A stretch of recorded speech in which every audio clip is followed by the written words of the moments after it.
করে না। আর ও এখানে বাবার কাছে নালিশ করতে গেছে যে আমি কেন ওকে ছেড়ে যাচ্ছি।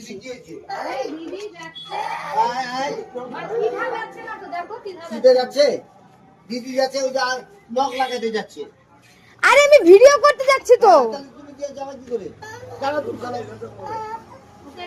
তো তারপরে আমি চলে গেলাম ছোট্ট ঠাকুমার কাকার সাথে টোটোতে করে হচ্ছে সেই যেখানে বিয়েবাড়ি হচ্ছিল আশীর্বাদ ভবনে, সেখানে চলে গেছিলাম। এবার আমরা গিয়ে এত চুপচাপ দেখে ভাবলাম যে কি জানি বরই বুঝি আসেনি, আমরা আগে চলে আসি। পরে দিকে যে না, বিয়ে প্রায় অর্ধেক শেষ এবং পিয়াকে ভীষণ মিষ্টি লাগছিল, বরের সাথে খুব ভালো মানাচ্ছিল।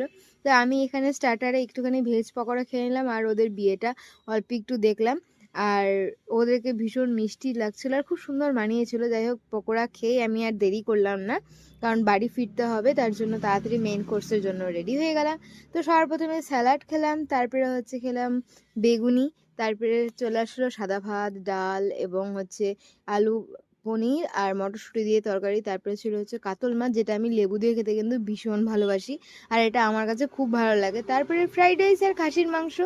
এবং তখনই দেখি যে এদিকে বড় বউ ওপরে যাচ্ছে, জানি না কেন। যাকে আমি খাওয়াতে কনসেন্ট্রেট করে মিষ্টি খেয়ে তারপরে আইসক্রিমটা মনির জন্য নিয়ে চলে আসলাম। আর এদিকেই হচ্ছে আমাদের বিয়েবাড়ি খাওয়া কমপ্লিট হয়ে গেল। আর বিয়েবাড়ির গেটটা এরকম সাজিয়েছি। ওটাটা রাস্তা আমি আসলাম, বিয়েবাড়ি খেয়ে দিয়ে আসলাম। আর এখন দেখছি আমি কানের, এই কানের জাস্ট ছিপিটাই লাগাইনি, ছিপিটা বাড়িতেই আছে আর আমি ভেবে ঘুরে আসলাম। ভাগ্যি সেটা পড়ে যায়নি।